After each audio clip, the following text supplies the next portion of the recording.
Aussi nombreux. Donc, comme d'habitude, nous remercions la mairie de Banyuls qui nous prête la salle Novelty. Je remercie bien sûr Michael Parer, historien de la philosophie et éditeur, qui va faire cette conférence. Avant tout, je voulais vous annoncer que l'association a créé cette année le premier prix européen de l'essai Walter Benjamin. Donc, le 24 novembre à Banyuls, dans le hall de la mairie, à 18 h, vous pourrez rencontrer Bruno Takels, qui est l'auteur de cette biographie publiée chez Actes Sud, aux éditions Actes Sud. Donc, Bruno Takels est un philosophe, docteur en philosophie, professeur à Strasbourg. Il a été aussi professeur d'esthétique à la faculté de Rennes. Et il est en ce moment à la faculté en Colombie. Donc, c'est pour ça qu'il n'a pas pu venir en septembre. C'était les journées commémoratives de la mort de Benjamin, donc le 25 et 26 septembre. Et donc on a reporté cette date le 24 novembre. Donc on a invité un représentant d'Actes Sud, on invite la ministre de la Culture, etc. Je ne sais pas qui viendra, mais venez à 18 h au hall de la mairie, il y aura un apéritif, puis des exposés, des discours, et Bruno Takels, donc, que vous pouvez trouver son livre sur la table, puisque je le diffuse avec la librairie Torquatis de Perpignan. Voilà, cette biographie est imposante, 1000 pages, mais finalement elle se lit comme un roman, parce que c'est vraiment passionnant, il connaît Benjamin par cœur. L'originalité de cette œuvre, parce qu'il y a d'autres biographies bien sûr, il ne raconte pas la vie, ce n'est pas une chronologie de la vie, mais il nous fait découvrir le philosophe par les textes. La vie s'éclaire par les textes. C'est vrai que Benjamin refusait d'expliquer l'œuvre par la vie. Il ne voulait pas écrire à la première personne, mais si on lit ses carnets de voyage, le journal de Moscou et toute sa correspondance, qui est à la première personne, on est passionné par les sentiments qu'il exprime. Donc voilà, je vous conseille cette biographie particulière, originale. Voilà, je cède la parole à Michael Parer. Donc, voilà, je vous présente son livre, qui est une sorte de parallèle érudit entre Rodin et Mayol. Bon, Mayol, vous connaissez bien peut-être ici, mais comparé à Rodin, c'est assez original. Donc, c'est un haut niveau de réflexion, avec des dessins de sa sœur, hein. Et vous allez avoir des reproductions projetées à l'écran. Voilà. Donc, Michael vous dédicacera son livre tout à l'heure. Avec plaisir. Merci. Eh bien, merci à toi. Et donc, bonsoir à toutes et à tous. Je vous remercie d'être présents ce soir. Je remercie l'association Walter Benjamin Sans Frontières, dont je suis membre, et je vous invite à y adhérer. Donc, Jean-Pierre Bonnel en est le président. Et c'est vrai qu'on fait un beau travail. Alors, pour ce soir, il m'a demandé de vous parler de l'aura, qui est un concept cher à Walter Benjamin. Je vais vous expliquer ce que c'est. Et j'ai eu l'idée, en effet, de coupler, si vous voulez, cette notion, cette étude du concept de l'aura chez Walter Benjamin avec une œuvre, deux grandes œuvres, celle de Rodin et celle de Mayol. Et je pense que c'est important pour plusieurs raisons. Et notamment parce que, comme vous le verrez, la position de Rodin et de Mayol est assez comparable d'une certaine façon à celle de Walter Benjamin, dans la mesure où ce sont des hommes qui écrivent au tournant du siècle, en tout cas qui écrivent ou qui sculptent, dans le cas de Rodin et Mayol, à la charnière de deux siècles. Et c'est une position très intéressante parce que je pense que c'est aussi la nôtre, voyez. Donc il y a plein de réflexions très intéressantes à mener autour de Walter Benjamin, Rodin et Mayol. Alors, ce que je voudrais commencer par vous dire, c'est d'abord pourquoi, bien entendu, on s'intéresse à Walter Benjamin. Je pense que c'est un philosophe et un penseur original et vraiment intéressant, qui développe une philosophie qu'on appelle critique d'art, ou parfois qu'on qualifie de philosophie, de l'art, mais qui est plus spécifiquement, et je voudrais insister un peu là-dessus, une philosophie du regard. Walter Benjamin, c'est quelqu'un qui regarde les œuvres d'une manière particulière, et c'est dans cette façon qu'il a de regarder les œuvres ou les villes, hein, quand il étudie les villes, des quartiers de ville. C'est dans cette manière d'approche particulière qu'il crée la spécificité de son écriture et qu'il nous apporte quelque chose. Alors, ça c'est évidemment ce qui va m'intéresser parce que ce soir plus particulièrement, je vais m'intéresser à Walter Benjamin, critique d'art, d'accord? Dans la mesure où on va parler de Rodin et Mayol, je pense que c'est assez logique. Une chose donc, que je voulais vous dire aussi, c'est que je ne vais pas tout de suite rentrer dans l'analyse des œuvres de Rodin et Mayol, je vais d'abord vous expliquer ce que c'est que cette histoire d'aura. Parce qu'il y a une œuvre célèbre de Walter Benjamin qui s'appelle, je lis le titre, c'est toujours... Parfois elle est traduite de manière différente. L'œuvre d'art à l'époque de sa reproductibilité technique ou de sa reproductibilité mécanisée, et c'est dans ce livre qu'il construit son concept d'aura. En fait, son idée, c'est que les œuvres d'art ont une aura. D'accord? Jusque-là, vous me direz, c'est relativement simple, ça paraît relativement évident. En plus, la notion qu'on a de l'aura, c'est de se dire que c'est en gros un halo lumineux, hein, bon, qui entoure justement une œuvre ou une personne. On va dire d'une œuvre qu'elle peut avoir une aura ou de l'aura, mais on dira aussi d'une personne. Mais l'originalité de Walter Benjamin, c'est qu'il a développé ce concept. Il est allé plus loin, si vous voulez, qu'une simple, je dirais, approche un peu ésotérique de l'aura. D'accord? Il a voulu la définir de manière originale, en historien de l'art, en critique d'art, et puis en philosophe. Alors, il le fait donc dans cet ouvrage qui s'appelle « L'œuvre d'art à l'époque de sa reproductibilité technique », et son idée, c'est que l'œuvre d'art est entourée d'une aura, et son aura, c'est, selon lui, ce qui définit sa singularité. Ce qui fait d'une œuvre d'art qu'elle est une œuvre d'art, c'est qu'elle est singulière. C'est un objet unique, non reproductible, dit-il. C'est ça qui fait sa force. Alors ça, c'est une idée qu'on comprend très bien au départ. Si vous prenez n'importe quelle grande œuvre architecturale, par exemple, vous voyez, elle est unique. Hein, vous prenez le Sphinx, il est unique. Vous prenez Notre-Dame de Paris, c'est une cathédrale unique. Vous prenez n'importe quelle grande œuvre d'art, elle est unique. C'est sa singularité qui va fonder son aura, son authenticité, nous dit Walter Benjamin. Et puis, il a une autre idée. C'est que, et ça il le dit à plusieurs reprises dans son ouvrage, l'aura est fonction du regard que le spectateur, entre guillemets, pas forcément un spectateur, mais en tout cas que l'amateur d'art, si on peut dire, ou la personne qui admire l'œuvre, porte sur elle, ou sur l'œuvre. Hein, c'est-à-dire que l'aura, la singularité de l'œuvre, dépend aussi du regard qu'on a sur elle. Et la grande idée de Walter Benjamin, c'est de dire que, à l'origine, cette aura, elle a une dimension sacrée. C'est-à-dire qu'à l'origine, les œuvres d'art ont un caractère religieux. Elles sont admirées pour des raisons, on va dire, magiques, hein, dans la préhistoire. Et puis après, bien entendu, les configurations mentales ou religieuses évoluent. Et puis, bien entendu, la réception de l'aura est différente. Mais c'est toujours sa dimension de fonction, on va dire, cultuelle qui définit l'aura. C'est le fait qu'elle ait un caractère sacré. Et que quand les gens la regardent, ils voient quelque chose de sacré en elle. Et donc, ils sont d'autant plus... comment dire, ils sont d'autant plus impressionnés par l'œuvre que justement ils projettent leur propre sensibilité religieuse, ça dépend des civilisations, sur l'œuvre. D'accord? Donc à l'origine, l'aura de l'œuvre est liée à sa singularité, c'est ce qui définit son authenticité, mais aussi à la dimension sacrée qu'on lui porte.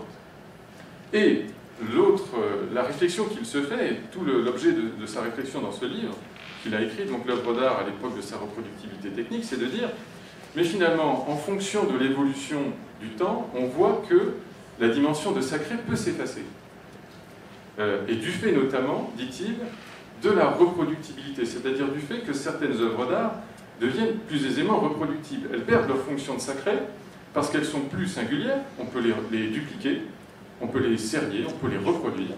Et à partir de ce moment-là, quelle est leur aura ? Quelle est, en fait, est-ce qu'elle possède encore cette dimension, justement, qui fait qu'on est impressionné par l'œuvre?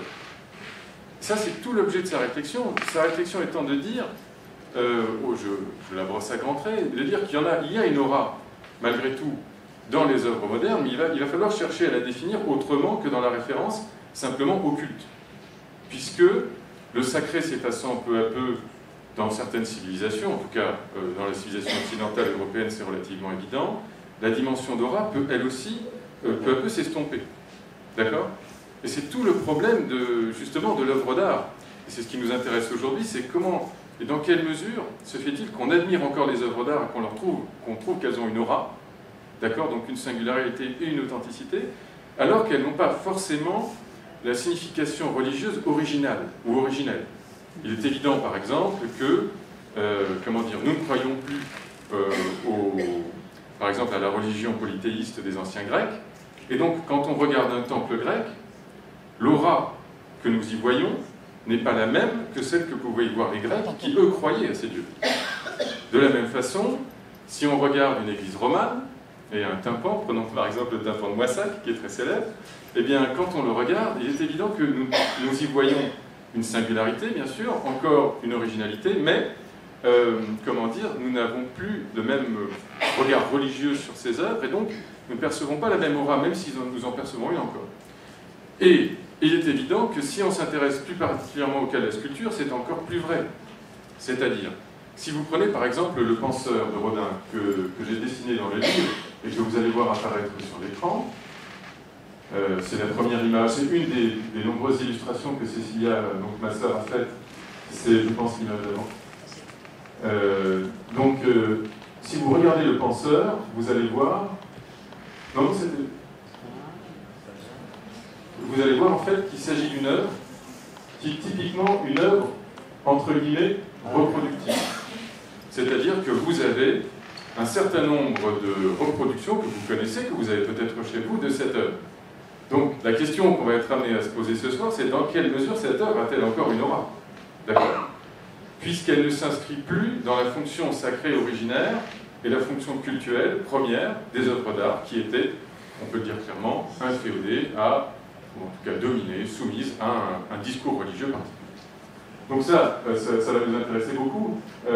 J'ai chez moi, par exemple, je ne l'ai pas amené, mais j'ai une toute petite reproduction du penseur de Rodin, vous en avez peut-être vous aussi chez vous.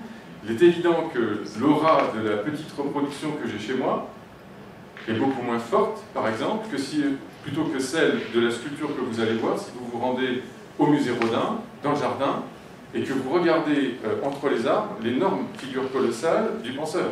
Ça aussi, ça fait une différence. Donc, vraiment, on est face à un problème. La dimension culturelle, religieuse, sacrée de l'aura s'est peu à peu effacée. Comment continue-t-elle de se préserver et d'exister dans les représentations de l'art moderne, auquel, bien entendu, à qui en fait Rodin et Manuel appartiennent, et comment en fait continuer à penser cette aura qui existe, pourtant je pense qu'on s'en rend compte quand on voit les dessins, alors qu'il y a eu, comme le signale Walter Benjamin dans son œuvre, un effacement, finalement, une forme de disparition, on pourrait dire d'estompement de l'aura. Voilà le problème, je dirais, qui nous est posé. Alors, ce que je voudrais vous dire, c'est que toutes les réponses ne sont pas non plus apportées par Rodin dans son œuvre, par Walter Benjamin dans son œuvre, et c'est d'une certaine manière aussi un problème compliqué.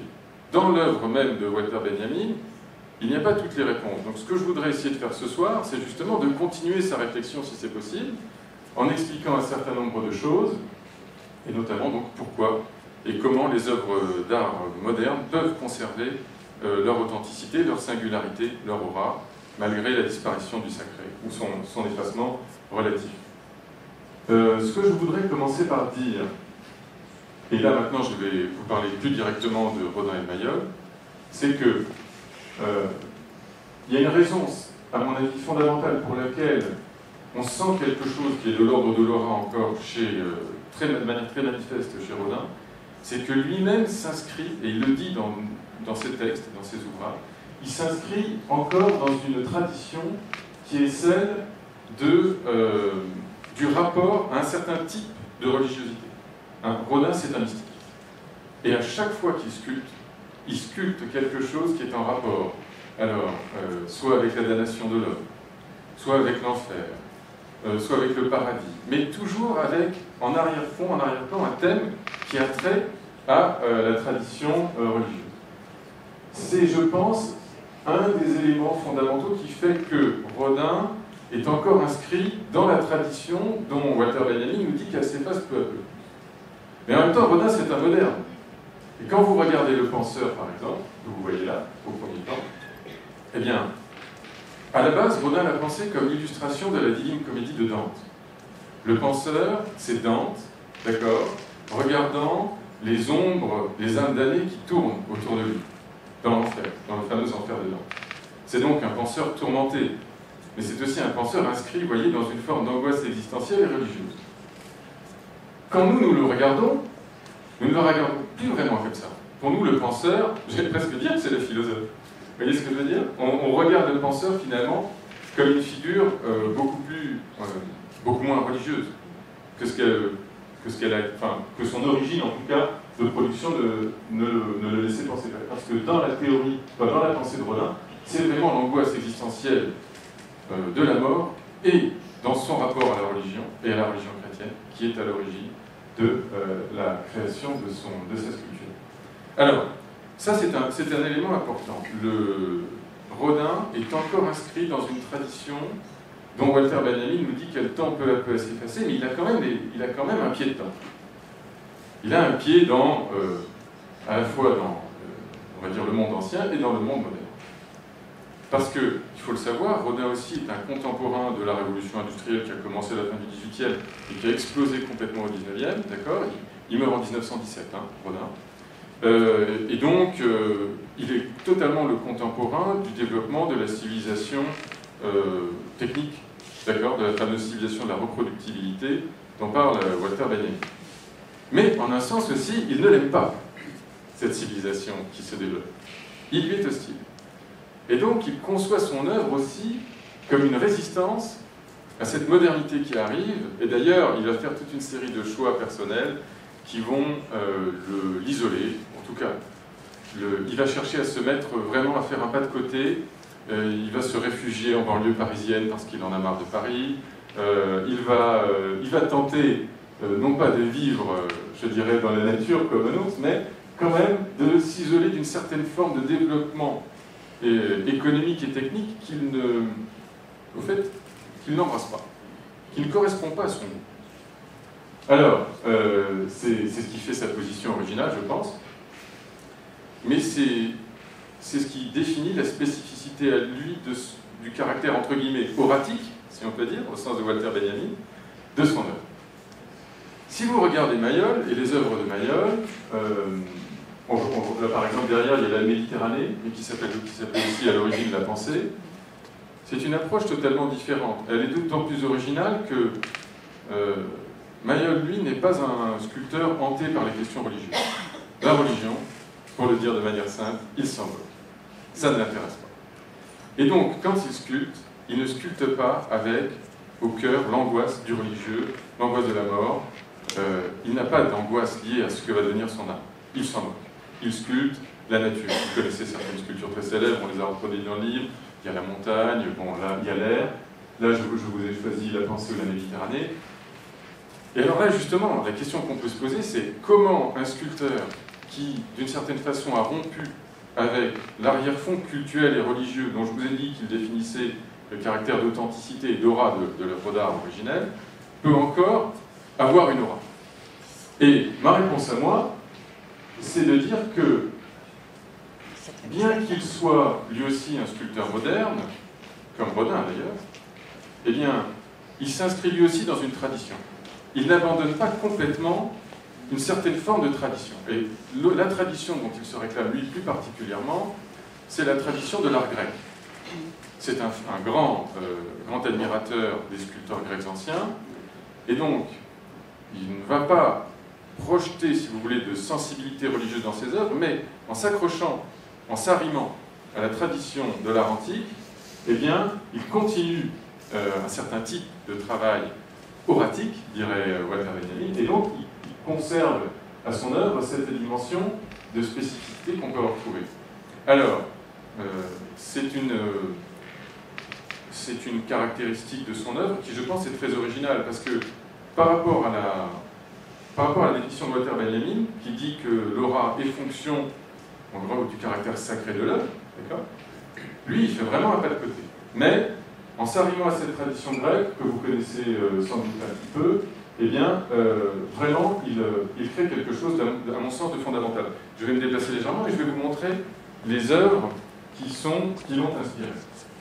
Alors, je passe quelques illustrations rapidement, et c'est qu'on reviendra peut-être tout à l'heure, on aura l'occasion. Alors, vous voyez par exemple une œuvre qui a beaucoup inspiré Mayol et qui l'a énormément fait réfléchir, c'est le Kouros grec. Il est au centre de l'illustration que vous voyez projetée sur l'écran. Le Kouros, c'est une sculpture du VIe siècle avant Jésus-Christ. D'accord?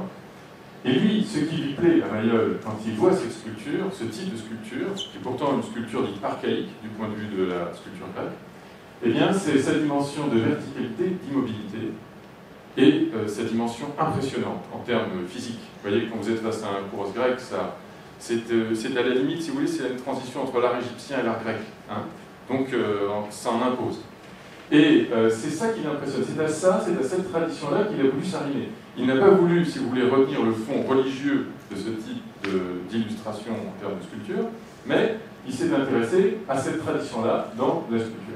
Et ça lui a permis de définir des œuvres qui, elles aussi, ont tout ce caractère d'immobilité, de verticalité.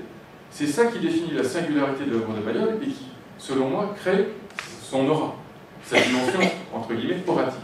Et donc, non immédiatement susceptible d'être reproduite au sens strict, ou dupliquée de manière trop simple. Je vous montre quelques œuvres de Mayol. Vous allez voir ces caractères de ce que j'appelle la verticalité apparaît. Alors là, ce sont encore des œuvres de Rodin. Vous voyez la pomone au bras levé, par exemple, elle est verticale et immobile. Hein, aucune dynamique dans les bras et dans les jambes. Là, pomone vêtue au bras tombant, c'est la même chose. D'ailleurs, vous le savez pour certains d'entre vous, mais la pomone vêtue au bras tombant, en fait, c'est le modèle du monument aux morts que nous avons à elle. Hein, à elle, c'est cette figure-là qui est représentée, sauf que, au lieu d'avoir des pommes dans les mains, elle a une écharpe aux enfants morts pour la France ou quelque chose comme ça. Et toujours, c'est ce même caractéristique, vous voyez. Bon, là, on l'a mise légèrement de côté, on l'a orientée de côté, mais la statue est frontale, comme le Kouros. Elle est immobile, aucune dynamique, tout le contraire de Rodin d'ailleurs. Elle est purement statique, et elle en impose par sa dimension statique. C'est ça qui fait sa singularité, son authenticité, et à mon avis, qui apporte sa dimension d'aura très puissante aux œuvres de Mayol. Donc voilà une réponse qu'on peut faire, vous voyez, en cherchant à prolonger un peu la réflexion de Walter Benjamin, en l'appliquant à deux grands sculpteurs qui sont ses contemporains, et qui, sans poser le problème comme lui, hein, de manière aussi claire qu'il le dit, ont cherché, je dirais par la pratique, à le résoudre. Leur problème, ça a été de savoir comment arriver à créer encore des œuvres qui soient originales, singulières, alors que le monde avait tellement changé. Ça, je pense que c'était vraiment c'était au cœur de la réflexion de Rodin, qui, lui, comme je vous l'ai expliqué, a conservé la dimension de l'angoisse existentielle et religieuse dans son œuvre, et puis c'est aussi au cœur de la réflexion de Mayol, qui s'est inscrit dans une tradition.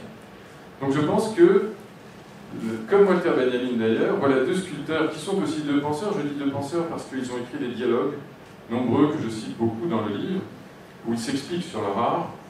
Ce sont vraiment deux hommes de qualité intellectuelle vraiment importante. Eh bien, ils se situent donc à un carrefour, mais ils retiennent quelque chose de la tradition, hein, comme Walter Benjamin lui-même. Ils arrivent donc à conserver une aura. Alors, il reste ensuite, selon moi, à définir le caractère de cette aura. Et c'est là que je rentre un peu plus, si vous voulez, dans le détail du livre que j'ai écrit et que ma sœur Cécilia a illustré. Je crois qu'il y a une forme d'aura, selon moi, et là je fais un pas de côté, on va dire, par rapport à Walter Benjamin, je crois qu'il y a une forme d'aura qui n'est pas liée directement au contenu sacré de l'œuvre, pas sacré d'ailleurs, mais qui n'est pas liée directement à son contenu, que ce soit religieux ou politique, mais qui est liée plutôt à ce que j'appellerais sa perception immédiate du point de vue justement du esthétique, c'est-à-dire du point de vue esthétique pur. Quand vous êtes face à une sculpture ou à une architecture, vous ressentez quelque chose, indépendamment de son caractère sacré et indépendamment aussi de sa signification politique. Il se passe quelque chose.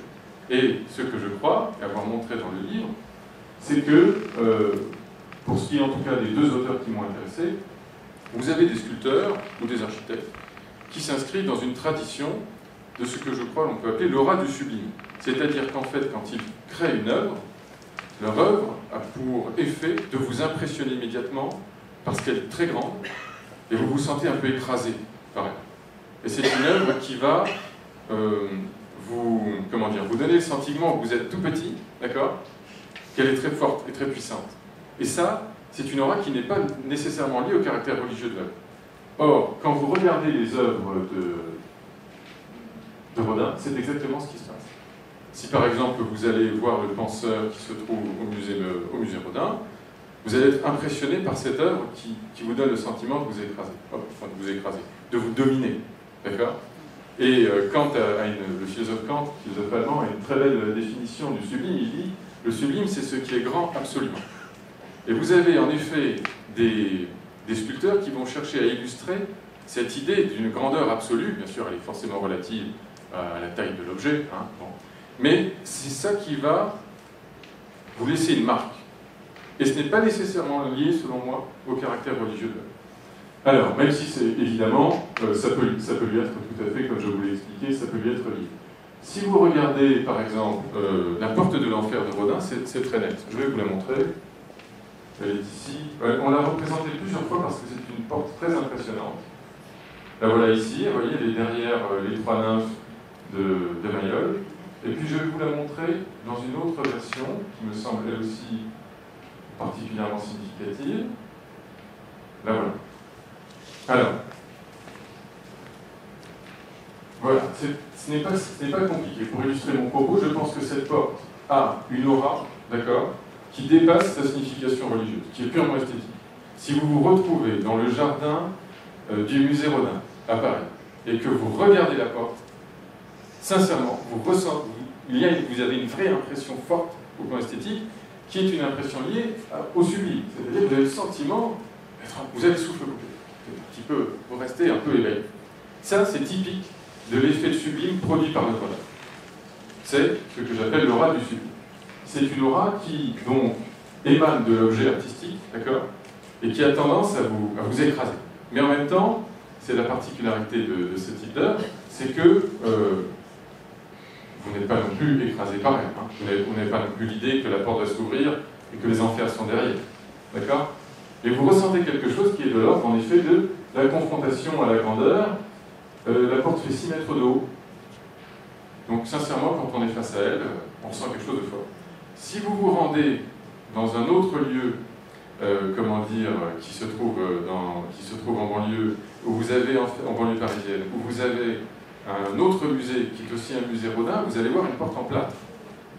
Hein, c'est une grande porte blanche, et bien elle est aussi très impressionnante. Donc là, c'est une porte en bronze, bien sûr. Et dans le cas de la porte qui se trouve, j'ai oublié le nom de la ville, mais ça va me revenir. Eh bien, à Meudon, exactement, à Meudon. Eh bien, si vous allez au musée Rodin à Meudon, vous verrez la porte en plâtre, et elle est aussi très impressionnante. Même impression sublime, même sentiment d'être dominé par l'œuvre, écrasé par elle, et il y a ce sentiment esthétique donc, qui apparaît. Vous êtes un peu, à dire, foudroyé, vous voyez, c'est comme quand vous contemplez une tempête. Bon, ça c'est la dimension d'aura sublime. Et dans le cas de Mayol, ce que je crois, c'est que c'est un tout autre type d'effet esthétique qui est ressenti, qui est ce que j'appelle l'aura paisible, qui correspond à l'esthétique classique du beau. Quand vous êtes face à une œuvre, entre guillemets, classique, en matière de sculpture ou de peinture, et qu'on la dit belle, en général, c'est parce que l'harmonie des proportions qui vous est proposée vous apaise. Vous n'avez pas le sentiment d'être écrasé, mais plutôt, vous avez un sentiment de douceur, et vous vous sentez bien. Eh bien, ce que je prétends, c'est que quand on contemple les œuvres de Mayol, c'est ce type de sentiment esthétique que l'on ressent. C'est-à-dire qu'en fait, on ressent quelque chose de doux. D'ailleurs, ça s'exprime assez bien dans les lignes qui sont celles des sculptures de Mayol. Et au contraire des œuvres de Rodin, vous avez le sentiment d'être face à quelque chose de puissant, mais d'un peu angoissant, hein, de tourmenté. Là, vous êtes tout au contraire face à quelque chose de paisible qui va vous donner le sentiment d'un apaisement véritable. Alors, c'est le cas pour toutes les œuvres, à mon sens, de Mayol, et particulièrement, en effet, pour une statue comme celle que l'on peut voir, qui est sa dernière statue, qui est d'ailleurs la statue qu'on appelle la statue inachevée, mais aussi l'harmonie. c'est une statue, quand vous allez la voir, vous vous rendez compte en fait que, par exemple, elle est au musée Mayol à Paris. Le sentiment tout de suite d'une forme d'harmonie de plein pied. N'êtes pas écrasé par l'autre. C'est tout de suite beaucoup plus doux. Et je pense que c'est ce qui fait la singularité du travail de Mayol. Vous voyez, c'est l'effet esthétique produit par son œuvre, du fait de la recherche spécifique qu'il a faite, lui, pour moderniser une esthétique ancienne, qui était l'esthétique classique du beau, qui, somme toute, avait donné des figures et des représentations qui n'étaient pas forcément qui ne nous parlaient pas forcément autant. Et si elle nous parle encore aujourd'hui, c'est grâce à ça. Alors on va prendre quelques autres œuvres de Mayol, et vous allez voir, c'est toujours le même effet. Les trois nymphes, là on le voit mal, mais bon, vous avez les trois nymphes et les bourgeois de Calais. Bon, là, un buste de Renoir qui n'est pas forcément extrêmement significatif. Peut-être que si on parle un peu du dessin, vous allez vous en rendre compte tout de suite. Vous voyez le dessin de Mayol, là c'est Lina Vierny qui est portrait juré, qui est dessinée. C'est son dernier modèle, celle qui a inspiré Harmonie. Eh bien, c'est un dessin beaucoup plus rond, d'accord? Comme les sculptures de Mayol, beaucoup plus doux. Effet esthétique d'apaisement, on a le sentiment d'une certaine douceur. Vous pouvez le comparer avec un croquis, du type de ce que Rodin faisait. Hein. Cécilia, donc ma sœur, fait la copie d'un dessin à la Rodin, de Rodin, tout simplement. Eh bien, là, au contraire, c'est beaucoup plus tourmenté. Vous voyez, comme le dessin est fouillé, on sent une personne angoissée. Hein, ça se voit juste dans son dessin. Bon, ça c'est une illustration pour le dessin. Et alors, ça me permet de faire la transition, une transition importante. Dans le livre que nous avons réalisé avec Cécilia, on se posait la question de savoir comment on allait illustrer cette dimension que j'appelle auratique, d'accord, au sens de Walter Benjamin. Comment est-ce qu'on allait faire pour montrer cette aura du sublime pour Rodin, aura du classique et paisible pour Mayol. Et alors l'idée qu'on a eue justement, ça a été de recourir au dessin. Si vous lisez l'ouvrage de Walter Benjamin, vous verrez qu'il dit de la photographie que c'est un art donc, qui correspond à l'ère de la reproductibilité technique et qu'il a tendance à, je dirais, à homogénéiser un petit peu ce qu'il représente. C'est ce qu'il appelle la valeur d'exposition de l'œuvre. Il dit que la fonction rituelle et cultuelle de l'œuvre d'art disparaît au profit de sa valeur d'exposition. C'est vrai que quand vous faites une photo d'une œuvre d'art, bon, vous avez d'abord, disons que je pense qu'on fait tous comme ça, vous avez d'abord une représentation plutôt réaliste, de plein pied de l'œuvre. Mais vous n'allez pas réussir à faire ressortir de l'œuvre sa singularité, ou sa spécificité, son originalité. Si vous êtes un grand photographe, peut-être. Mais comme nous ne sommes pas en général de grands photographes, quand on fait une photo, bon, on produit quelque chose qui est en effet de l'ordre de ce que Walter Benjamin analyse comme correspondant à l'ère de la massification de l'art et finalement à son uniformisation. Vous voyez? Et c'est vrai qu'on mitraille beaucoup d'œuvres d'art et on ne leur donne pas toujours, on ne révèle pas toujours dans nos photographies justement leur singularité. Alors là, justement, je crois que l'originalité du dessin, et c'est pour ça qu'on a fait ce travail avec Cécilia, c'est de révéler ce que j'appelle la dimension d'aura esthétique de l'œuvre. En fonction du type d'approche stylistique que vous proposez de l'œuvre, vous pouvez, ou pas, hein, après ce sera à vous de juger si on a réussi, vous pouvez ou pas réussir à faire ressortir la singularité du travail du sculpteur, du peintre, de l'artiste que vous avez choisi d'étudier, de l'architecte. Je vais vous en donner une illustration assez simple, vous allez voir, sur d'autres œuvres. Alors là, j'avais choisi le dessin, mais je vais prendre des œuvres plus... Bon, celle-ci on en a parlé, celle-ci on en parle un peu tout à l'heure.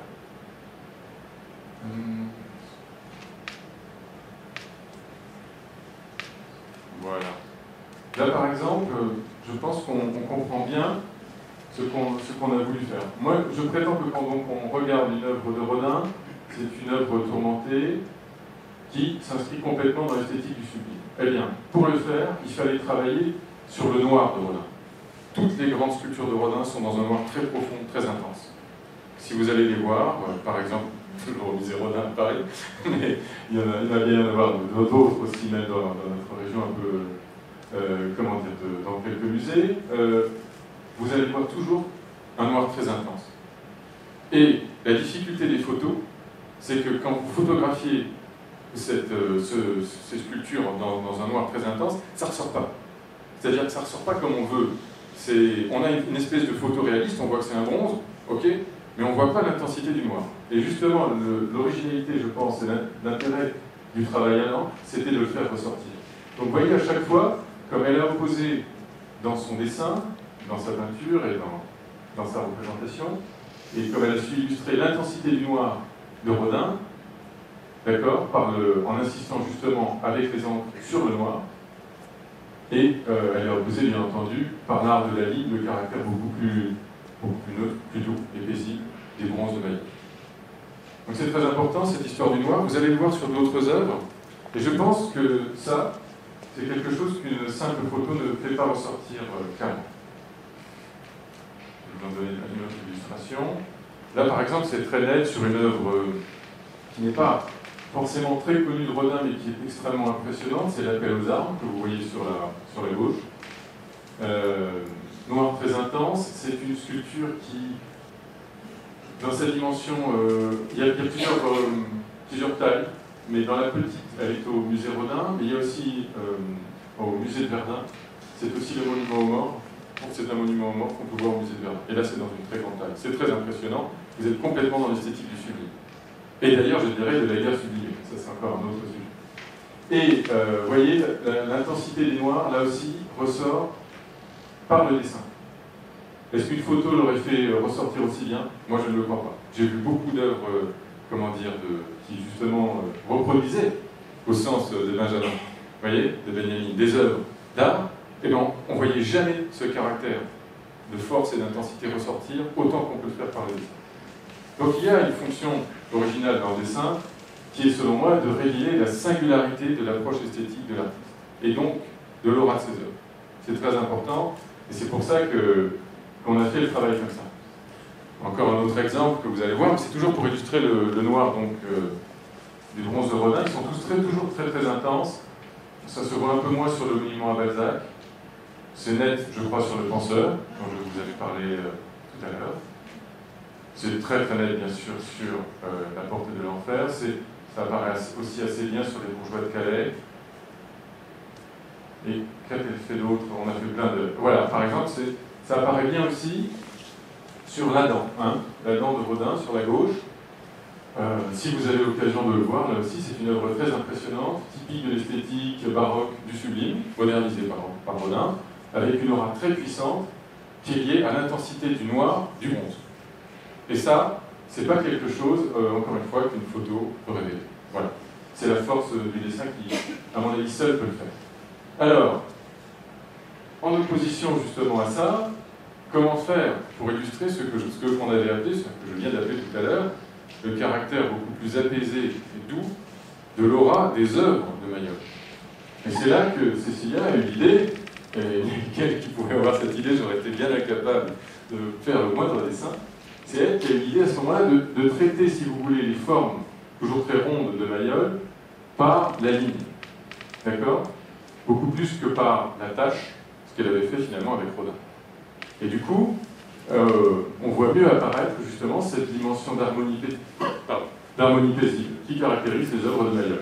Là, par exemple, vous avez un torse de Vénus, ce n'est pas du tout une œuvre torturée. Vous la regardez, vous êtes tout de suite de plein pied avec une œuvre, je dirais, à la fois apaisée et apaisante. Bon, là, sur la gauche, vous avez une tapisserie de Maillol, mais là, ce n'est pas significatif. Sur les trois nymphes, on le voit assez bien, puisqu'on voit la différence de traitement entre la porte de l'enfer, très torturée, et la représentation des trois nymphes, qui est d'ailleurs un thème de Raphaël, un thème typique de la peinture renaissante. Là aussi, il me semble que c'est très net, dans la Pomone au bras levé. Ce sont toujours des œuvres qui sont très sensibles, bien sûr, mais très statiques, très douces. Pareil pour la Vénus sans bras. La Vénus sans bras, ce n'est pas une œuvre qui dégage une forme d'angoisse, au contraire. Ça fait d'ailleurs penser un petit peu à la Vénus de Milo, vous connaissez tous sa référence. Et là encore, ça montre, comme je vous le disais tout à l'heure, l'ancrage de Maillol dans la tradition dans la tradition classique de la sculpture antique. Mais bien entendu, et ça c'est son originalité, je signale au passage, les formes, le niveau d'harmonie qu'il propose est quand même très différent de ce qu'on voit dans la sculpture grecque ou dans la sculpture romaine. C'est-à-dire que, en fait, il modernise complètement le canon. Hein. On n'est pas du tout sur une femme typique de, je dirais, des Vénus, entre guillemets, de l'art de l'Antiquité. J'avais prévu de vous montrer, mais je vous y renvoie, une œuvre célèbre dont se réclame Mayol, c'est la Vénus de l'Esquilin. C'est une sculpture, un torse, et si vous le regardez, vous verrez que Mayol s'est toujours inspiré de ce type de forme et de but. Mais en même temps, il a beaucoup fait varier en fait les proportions, et c'est donc ce qui fait qu'il y a un caractère moderne dans son œuvre. S'il s'était contenté de copier la Vénus de l'Esquilin, d'accord, l'aura de son œuvre serait très faible. Ce serait une copie. On retomberait dans le problème de la reproduction, au sens de Walter Benjamin. Il n'apporterait rien de nouveau. Mais justement, c'est l'originalité de son travail, il a su apporter, je pense, quelque chose de très nouveau à ce canon antique de la sculpture et à ce canon classique. Voilà, ça c'est ce que je voulais vous dire au sujet donc, de l'œuvre de Mayol de Rodin. C'est évident qu'à mon avis, enfin, il est évident à mon sens, que ça pose justement cette confrontation de l'œuvre de Rodin, de Mayol et de Walter Benjamin, la question en effet du maintien de l'aura dans l'œuvre. Vous voyez, à mon sens, les œuvres d'art modernes sont capables de conserver une certaine forme d'aura. C'est très net chez Rodin et Mayol, qui sont encore des hommes qui ont un pied dans la tradition. Et donc, ils sont encore inscrits sur un chemin, je dirais, qu'ils perfectionnent, si on peut dire le mot, peut-être pas tout à fait juste, en tout cas, un chemin qu'ils cherchent à complexifier. Ils veulent apporter quelque chose, ils veulent apporter leur pierre. Et donc, ils arrivent, en termes de singularité de l'œuvre, à apporter quelque chose de nouveau, quelque chose d'original, quelque chose qui n'est pas immédiatement reproductible. Et ça même si vous pouvez faire des reproductions à l'infini, évidemment, en petit, des sculptures. Mais si vous faites des reproductions à l'infini en petit des sculptures de Mayol, elles ne seront pas douées d'une véritable aura. Ce sera relativement banal, mais ça peut être joli d'en avoir une chez soi. J'en ai quelques-unes qui sont... Comment dire j'en ai quelques-unes, oui. Surtout de Rodin, qui sont chez moi, qui sont sympathiques à regarder. Et donc, il y a des œuvres d'art moderne qui sont capables de conserver cette aura. Et la question que je laisse en suspens et que je vous pose, mais que je me pose aussi à moi-même, c'est dans ce qu'on appelle l'art contemporain, vous voyez, qui est encore une étape par rapport à l'art moderne, dans quelle mesure est-ce qu'il y a encore la trace de cette aura? Et alors, en réfléchissant à ce qu'écrivait Walter Benjamin, je signale en revenant un peu à lui que son œuvre, l'art dont j'ai parlé, qui s'appelle l'œuvre d'art à l'époque de sa reproductibilité technique, est une œuvre qui est inscrite dans une critique assez radicale de l'économie capitaliste de son temps. Hein, c'est-à-dire que Walter Benjamin se réclame d'un marxisme hétérodoxe, ça lui vaudra d'ailleurs beaucoup d'ennuis, puisqu'il sera obligé de partir, comme vous le savez, et puis qu'il mourra en exil. Vous connaissez l'histoire, il est mort à Portbou, dans des conditions tragiques. Ce que je veux dire, c'est que son œuvre s'inscrit dans une critique du processus, comme on le dit de manière classique dans la pensée marxiste, du processus de production capitaliste.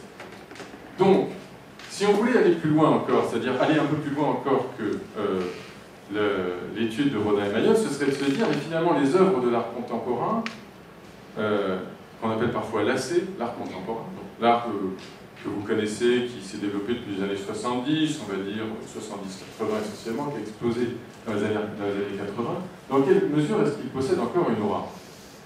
Et alors là, je ne sais pas, c'est une analyse que moi je fais en continuant à ma façon la réflexion de Walter Benjamin, qui, donc, je vous le disais, s'inscrit dans une critique de la société consumériste de son temps, on va dire. C'est que je pense, moi, qu'on peut appliquer en fait la pensée de Benjamin à l'art contemporain également. C'est-à-dire, je crois qu'il y a, comme il le dit, des œuvres de l'art contemporain qui ne possèdent pas de véritable aura. Et à mon sens, c'est parce qu'elles ne sont inscrites dans aucune véritable tradition. Elles ne cherchent pas de dépassement de la tradition, de dépassement particulier. Elles sont des œuvres, en fait, sans passé. Elles apparaissent un peu comme ex nihilo. Vous voyez, un peu comme cet écran. Mais attendez, je vais remettre une image, mais ce sera juste pour la décoration. Oui, hein. On va en mettre une qu'on a moins mise que les autres. Et donc je crois qu'il y a des œuvres, en effet, qui n'ont pas d'aura, parce qu'elles ne s'inscrivent dans aucune tradition, rien. C'est-à-dire que la personne prétend tout réinventer, nous fait, comment dire, une œuvre à sa façon, et finalement s'inscrit dans quelque chose qui est de l'ordre qui est assez peu de l'ordre de la tradition esthétique, quelle qu'elle soit. Produit une œuvre comme ça, et il suffit, si vous voulez, que cette œuvre soit encensée par le marché, qu'on décide de faire monter la cote de l'artiste, et tout de suite, on crie au génie. Mais en fait, selon moi, l'œuvre n'a rien au plan esthétique, vous ne ressentez rien véritablement dans cette œuvre, c'est ce que j'appelle l'aura mercantile de l'œuvre d'art contemporain. Et ça, vous ne partagerez peut-être pas tous cette réflexion, mais ce sera justement l'occasion du débat.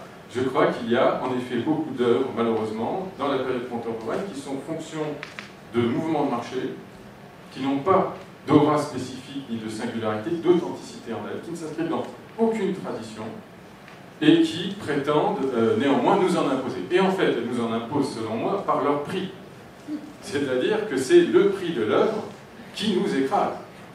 C'est là l'aura mercantile développée dans sa grande, comment dire, contemporaine, qui touche beaucoup, je crois, d'œuvres qui, dans certains cas, apparaissent tout de même comme des escrocs. Alors, des escroqueries artistiques, j'entends. Je voudrais, par exemple, dans ce genre-là, moi, il y a une chose qui m'avait pas mal impressionné, enfin, un artiste qui m'avait fait, je dois dire, beaucoup rire, mais ce ne sera peut-être pas le cas pour vous. Bon, moi, ça m'avait fait beaucoup rire. C'est Jeff Koons. C'est quelqu'un, Jeff Koons, qui est capable, par exemple, de faire un chien en plastique.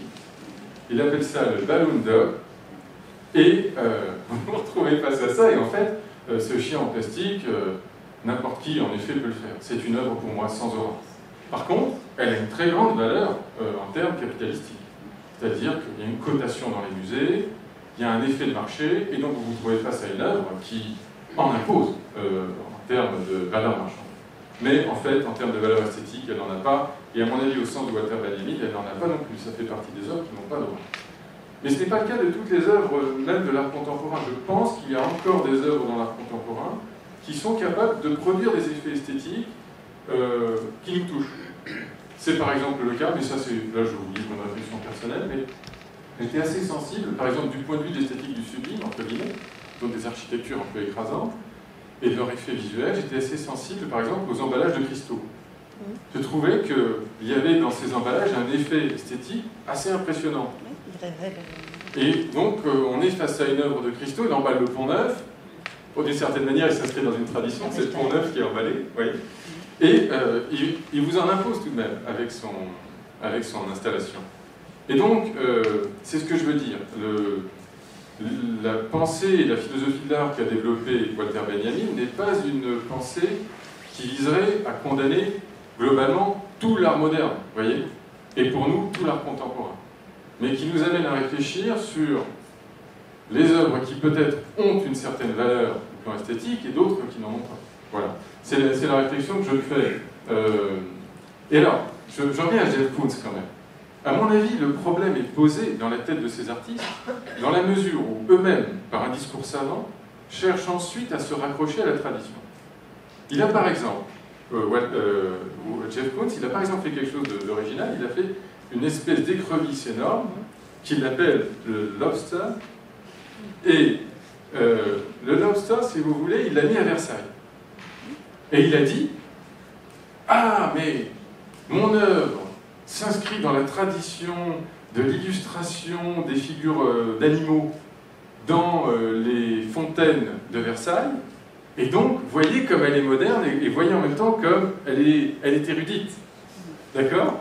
Et en fait, il s'agit pour moi de ce que j'appelle une escroquerie intellectuelle, c'est-à-dire, mais je vais vous donner la parole madame tout de suite, il s'agit en fait d'une œuvre qui se rattache artificiellement pour récupérer l'aura, d'accord, de Versailles, à ce passé glorieux, mais qui, elle, ne le possède pas en soi. Le lobster n'a absolument aucune aura. Madame, vous vouliez dire? Oui, je voulais dire que les œuvres qu'il achète, puisqu'il est richissime, oui, ce sont des œuvres du 19e. Voilà. C'est un connaisseur. Oui, je le connaissais très bien. En effet, comme vous dites, Jeff Koons achète des œuvres du 19e, parce que lui, il est sensible. Oui, des Manet, des... Voilà, il est sensible à l'aura des grandes œuvres, des belles œuvres. Mais, vous voyez, le problème vraiment est posé. Comment on s'inscrit dans la tradition? Comment on définit l'authenticité de son œuvre? Et je crois que, autant il y a des artistes qui ont su le faire de manière vraiment originale en dépassant un modèle ancien, c'est le cas de Rodin et Mayol en sculpture, autant je pense qu'il y en a d'autres qui n'ont pas su le faire, mais qui ont su habilement habiller, je dirais, leur discours pour s'inscrire néanmoins dans une certaine forme de tradition. Donc, ils ont cherché à se raccrocher au ballon. Alors, je ferme cette parenthèse pour vous dire une chose importante, c'est que, toujours par rapport à Walter Benjamin, parce que c'est de lui que nous parlons ce soir, et l'idée, c'est pas de répéter ce qu'a dit Walter Benjamin, bon, c'est d'essayer d'aller plus loin avec lui.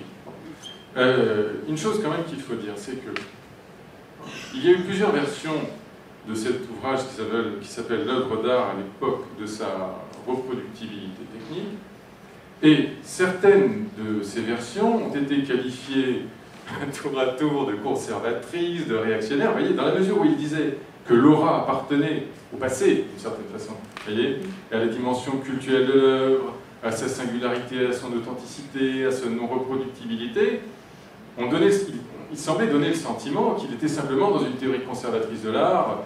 En gros, l'art s'est arrêté à la fin du 19e, point barre, c'est terminé. Et c'est pas du tout ce qu'il a voulu dire.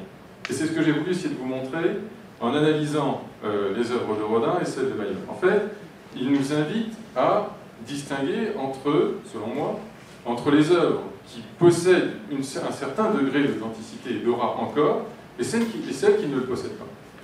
Donc c'est un petit peu le chemin que je vous ai invité à prendre ce soir. C'est pas du tout une esthétique, entre guillemets, de la simple conservation, parce qu'il peut apprécier en effet beaucoup d'œuvres d'art du passé, mais il ne néglige pas non plus les œuvres d'art de son temps. Et donc, à mon avis, il y a une série de contresens assez impressionnants sur ce texte où certains artistes ou certains critiques d'art qui se sentaient mis en accusation, vous voyez, sont montés au créneau pour dire « Ah mais tout ça, c'est c'est une vieille esthétique conservatrice, ça vaut pas le coup. » Pas du tout. Je pense au contraire, c'est une esthétique qui permet de bien distinguer les choses et justement d'opérer les distinctions justes entre, encore une fois, les œuvres qui ont de l'authenticité et celles qui n'en ont pas. Et de ce point de vue-là, donc, ça nous permet aussi de lever, si on peut dire, un contresens qui a pu être fait sur Walter Benjamin. Voilà, donc, bien écoutez, je crois que j'ai terminé ma conférence, et puis je vous invite maintenant à me poser des questions, à faire des réflexions, à me dire ce que vous avez pensé de tout ça. Et évidemment, je vous dédicacerai ce livre, le livre que j'ai fait avec plaisir. Voilà, si ça vous intéresse.